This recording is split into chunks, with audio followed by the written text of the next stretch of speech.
नमस्ते दोस्तों, आपको आपकी चैनल रहस्यमय उड़ीसा में स्वागत करते हैं। हम आशा करते हैं कि भगवान श्री श्री जगन्नाथ जी की कृपा से आप सभी कुशल पूर्वक होंगे।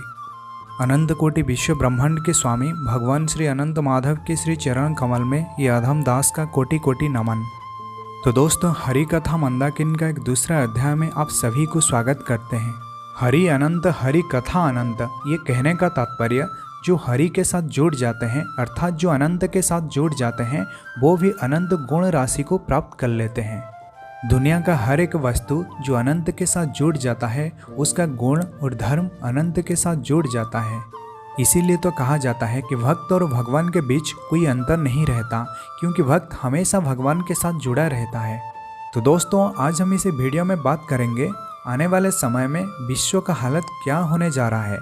मालिका सिर्फ उड़ीसा या भारत के बारे में नहीं, बल्कि पूरे विश्व में अभी जो कुछ भी हो रहा है, जो हुआ था और जो आगे होने वाला है, उसके बारे में सटीक जानकारी प्रोवाइड करता है।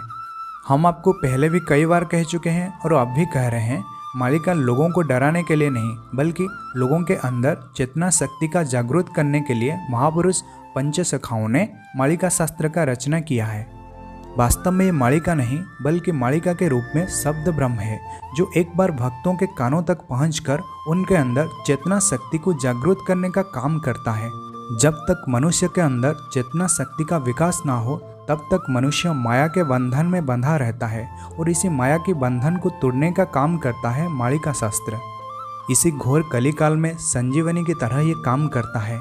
अब हम जिस समाज में जी रहे हैं, हर रोज किसी न किसी समस्या के अंदर गुजर रहे हैं। ऐसा ही एक समस्या जिसके बारे में महापुरुष पंचसखाओं ने 600 साल पहले लिख दिए थे। आने वाले दिनों में यह समग्र विश्व एक बहुत बड़ा खाद्य समस्या को सामना करने जा रहा है। ये हमारा और आप सभी का व्यक्तिगत अनुभव है। पिछले 8 से 10 साल के अंदर फार्मिंग सेक्टर में काफ़ी कुछ बदलाव देखने को मिला है। पहले जैसे फार्मिंग नहीं होता।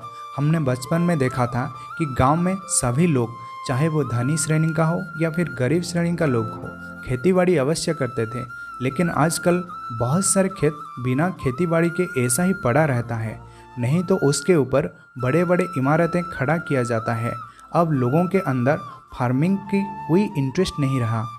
आजकल हम लोग वेजिटेबल्स के नाम पर स्लो पॉइजन ले रहे हैं और धीरे धीरे इसका एडिक्टेड हो रहे हैं, जिसके प्रभाव से कोरोना जैसे महामारी फैल रहा है।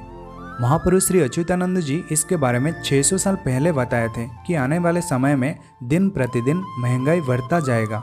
और एक चीज़ आप सभी को 1 या 2 साल के अंदर दिखने को मिलेगा कि गवर्नमेंट तरह तरह के टैक्स लोगों के ऊपर इम्पोज कर रहा है। पहले सही ढंग से बारिश होता था, लेकिन अब हम इंसान लोग प्रकृति के साथ छेड़छाड़ करने लगे, तब से सही ढंग से बारिश भी नहीं हो रहा है। इसी तरह बार बार होने के कारण किसान भी निराश होकर अब ज़्यादा खेती नहीं करते। ये समस्या दिन प्रतिदिन बढ़ता जा रहा है।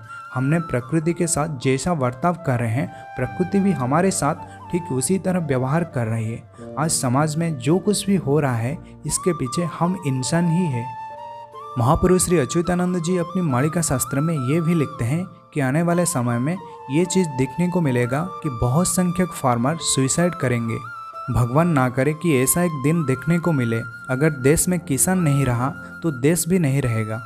अब लोग पैसों के पीछे पागल की तरह भाग रहे हैं। जब एक बार देश में खाद्य संकट आकर गिरेगा, तभी लोगों को समझ में आएगा। मालिका के अनुसार आने वाले दशंधि में पृथ्वी में एक बहुत बड़ा परिवर्तन होने जा रहा है।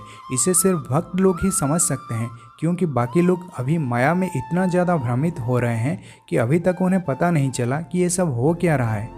कोरोना जैसे पैंडेमिक आने के बाद भी लोग समझते नहीं। भगवान इसे मनुष्य समाज को एक के बाद एक चेतावनी दे रहे हैं। अब अमेरिका का National Aeronautics Space Administration and Indian Space Research Organisation ने भी कह दिया कि 2030 के अंदर पृथ्वी में एक बहुत बड़ा जल प्रलय होने जा रहा है। हम सभी जानते हैं अब श्रीलंका का हाल क्या है। पृथ्वी में ऐसे बहुत सारे छोटे छोटे कंट्रीज हैं जो इसी हालत में है। अब कुछ ही दिनों में हमारा हालत भी कुछ ऐसा होने जा रहा है। हम ये सब कुछ जानते हैं और जानकर भी अनजान बनते हैं। बार बार आपके सामने चिल्ला चिल्ला कर कहते हैं कि मालिका में ये लिखा है, वो लिखा है, लेकिन लोग इसे रोज़ देखते हैं, सब कुछ समझते हैं, फिर भी अंदर से इसे समझने के लिए तैयार नहीं रहते। वास्तव में ये मालिका में नहीं, बल्कि ये प्रभु अपनी अंदर से चेतावनी दे रहे हैं। कब क्या होने वाला है इसके बारे में कोई नहीं बता सकता। भगवान जानते हैं वो कब क्या करते हैं। आने वाले 3 या 4 साल के अंदर आप लोगों को बहुत कुछ देखने को मिलेगा। आप ये मानकर चल सकते हैं 2023, 24, 25 और 2026 कौन सा समय में क्या होगा हमें ये पता नहीं, लेकिन जो होगा इसे पूरा विश्व देखेगा। महापुरुष श्री अच्युत कहते हैं कि बहुत सारे लोग युद्ध और भूखमरी में अपनी जान गंवाएंगे। ये तो आम बात है। जब युद्ध होगा तब देश का उत्पादन क्षमता भी कम हो जाएगा, जिसके फलस्वरूप लोग भूखमरी में अपनी जान गंवाएंगे। मालिका में एक भयानक बात भी लिखा गया है, इसी टाइम जब लोगों के पास खाने को कुछ बचेगा नहीं, एक इंसान दूसरे इंसान को मार कर खा जाएगा। इससे बड़ी भयानक बात और क्या हो सकता है। लेकिन जो भक्त लोग हैं वो बिल्कुल महसूस रहेंगे, वो भगवान के प्रोटेक्शन में रहेंगे। महापुरुष श्री अच्युतानंद जी अपनी मालिका ग्रंथ 24 पटाल में कुछ पंक्तियाँ लिखे हैं, इसे हम आपको पढ़कर सुना देते हैं। इंद्र वृष्टि जे हेव नहीं चमकी पड़ी व मेदिनी 22 अंक हेले शेष 23 हुई व प्रवेश। इन पंक्तियों में महापुरुष श्री श्री अच्युतानंद जी कहते हैं कि इंद्रदेव बारिश नहीं करवाएंगे और पूरे विश्व में भय का वातावरण फैल जाएगा। जब 22 अंक का खत्म होकर 23 अंक का प्रारंभ होगा, इसी समय ये सब घटना दिखने को मिलेगा। इसे आप 2023 या फिर 2024 मानकर चल सकते हैं। भक तंकु नाना कषण पड़िब अन्न जल न मिलिब म्लेच्छ निवारणे प्रभु दासरथी सेकाले उदय ध्रुव। ये कहने का तात्पर्य भक्त लोगों के ऊपर ऐसा कष्ट गिरने लगेगा, उन्हें खाने को खाना और पीने को पानी तक नहीं मिलेगा। इसी समय को जानकर दशरथ के सुत म्लेच्छ लोगों का निवारण करने के लिए, म्लेच्छ लोगों का विनाश करने के लिए महाकल की अवतार धारण करेंगे। वास्तव में ये कल की और कोई नहीं, भगवान मर्यादा पुरुषोत्तम श्री रामचंद्र ही कल के अवतार धारण करेंगे।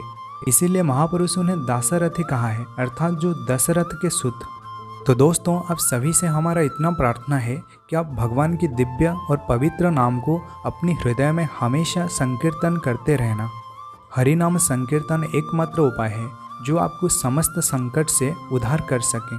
तो दोस्तों, इसी वीडियो में बस इतना ही है। आप सभी को जय जगन्नाथ, जय पंचसखा, जय उड़ीसा, जय भारत।